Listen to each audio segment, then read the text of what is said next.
I'm sure there have been times in your life, like most human beings, where you felt like you needed to give criticism, rebuke, or as some people call it today, feedback to another person. You see they're doing something wrong, and you feel it's my responsibility to tell them exactly what they're doing wrong.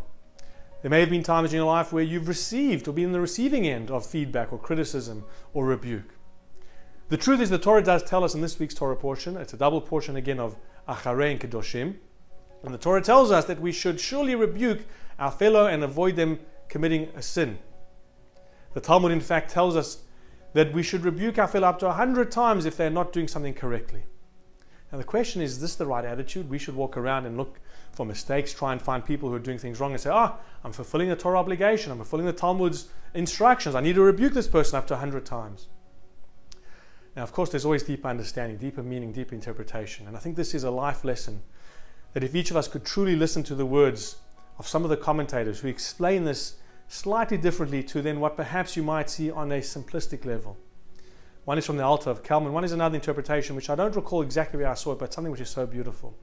The Altar of Kelm says that when it says to rebuke somebody 100 times, it means you need to actually break it down into 100 very small pieces.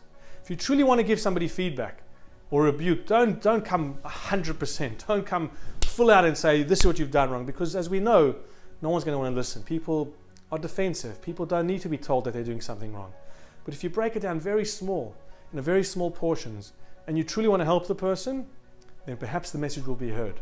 Similarly, in a similar vein as the Altar of Kelm, when it says 100 times, what it was really referring to is that you need to have the person's 100% picture, the whole person in your mind before you decide that you want to offer a rebuke. You know, so often people come and rebuke someone only to find out later on that there was a part of the story that they didn't understand. There was something going on that they didn't really truly comprehend. They only came in with 10% of the story. If you come in with 100% of the person in mind, if you really truly want to help that person 100%, then perhaps you have permission. But if not, it's not your duty. There's a beautiful story of the Chafetz Chaim who was told that one of the yeshiva students in his time were not keeping the Shabbos properly, apparently were smoking on Shabbos. And all the other students and all the other teachers were up in arms against this person. And it was brought to the Chafetz Chaim's attention, and the student was brought in, and with 2 minutes later, the meeting was over. Years later, this man, who was now obviously a rabbi himself, was asked what happened in that meeting.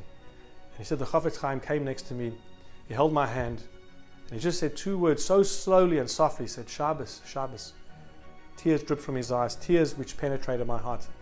And the man said, when I saw the Chafetz Chaim saying this, I understood 2 things. 1, he truly cared about me. And 2, he truly honored Shabbos. And when I saw those 2 parts, when I saw that he had my whole existence in his heart, he didn't come and shout at me and say how terrible I am. He wanted to honor me and he wanted to honor Shabbos. And that changed my life forever.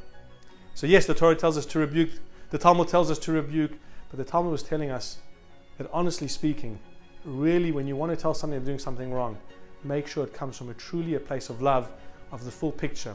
And if not, keep your mouth shut. Wishing you and yours a Shabbat Shalom and a beautiful weekend ahead.